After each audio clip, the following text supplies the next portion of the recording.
Hello, this is Virgil Labrador, Editor-in-Chief of Satellite Markets and Research, and we're here at the Satellite 2023 in Washington, D.C. with Francis Lindayen, CEO of ITS Electronics, and the Vice President of Sales at DiCarlo. Francis, welcome to this videocast. Thank you, Virgil. Glad to be here, and we've been here year in, year out, short of COVID, but we're happy that the foot traffic here has been outstanding, so thank you for having us. Right, so the show's going well for you? Absolutely, absolutely. Right, so for the benefit of our viewers who are not familiar with your company, so ITS Electronics is based in Canada.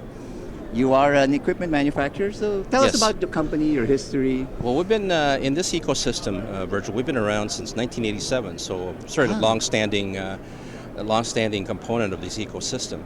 As you're probably aware, we design, we develop, and we market innovative products, subsystems, and in the airborne, in-flight entertainment, ground mobile type applications, which covers commercial government applications. So it's a widespread market segment, but we're a small company. We're a big player in this ecosystem. Right, and you did a management buyout, right? So you came in. We did. So a few years ago, we already had a little bit of position in the company, but the opportunity presented itself that we can have a little more skin in the game. Right. And I think it's important as a small and passionate management team, the more you have control in terms of how you receive and provide product offering to your customer, it's important that you've got skin in the game. And as a result of it, we took advantage of it. Right. And I think it's really benefit post-MBO. We were able to improve our customer service. Our product offering has been exceptional. And it's just that personal touch. I'm not saying it wasn't prior, but when you've got management team that you have skin in the game, right? It's just you can almost eliminate a lot of the bureaucracy associated with that. So at DiCarlo, you're the Vice President of Sales. You also have skin in this game, right? I have skin in the game. Right. So maybe you can talk about what your product lines are. We provide a wide variety of products, from converters to solid-state power amplifiers to transceivers to LNAs, LNBs. And these products are used in a wide variety of applications, primarily for SATCOM, also for other areas, for radar, EW, things like that. Right. So again, we've been a leader in technology. We provide primarily most of the subsystems used in our products. That way we can control the cost, the technology, and the quality of those products. Right. Okay, so I mean, we're, again, major player in this business, been in this business for 35 years. Right. So. But you're in a very competitive field. The Bucks is a very competitive field. And then also those markets that you serve, aeronautical, maritime, there's a lot of players there. How do you differentiate yourself? How do you rise up over that? I think it's primarily in technology. We build the lowest phase, as an example, we build the lowest phase noise converters in the business. Right. Okay, again, we also, as I said, we build subsystems used in our converters and in our other products, such that we can control the quality and we get better technical performance. And also we have an advantage in the fact that our manufacturing costs tend to be lower than other places in the world. So. Yeah, if I can just add to that, Virgil, I think it's important, in our type of the complexity and the customization of solutions, we put a lot of resources in R&D.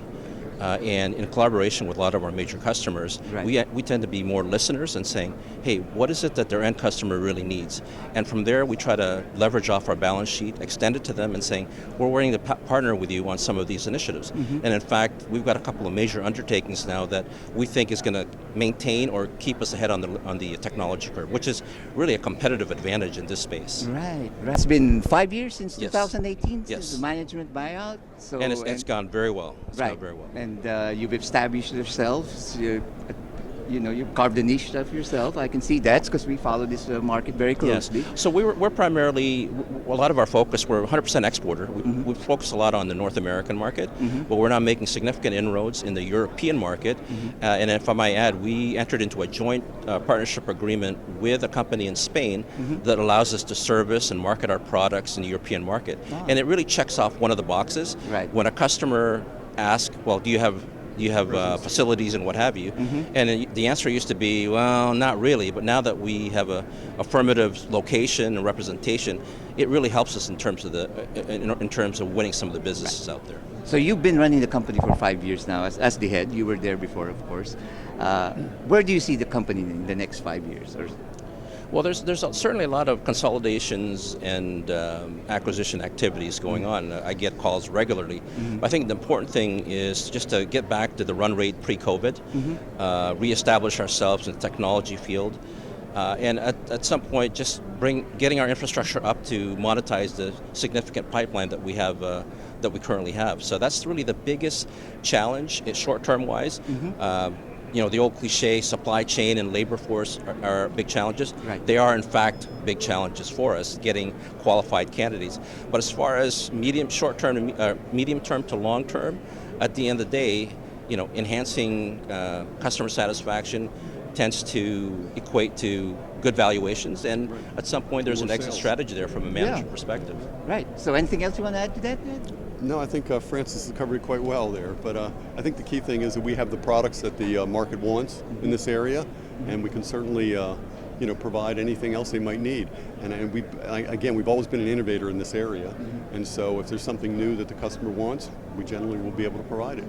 So. There's one thing I just want to quick plug. It's very important from a Canadian perspective. An organization called Space Canada was set up last year. Right. We're a member of that, and really their mission is to promote, represent Canadian innovators in the global satellite or space economy.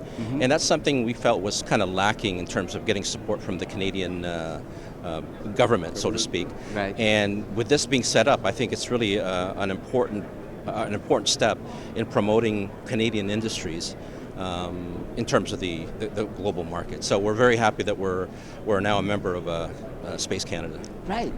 Well, Francis Lindayen at DiCarlo of ITS Electronics. It's a company that we'll be following closely in satellite markets and research.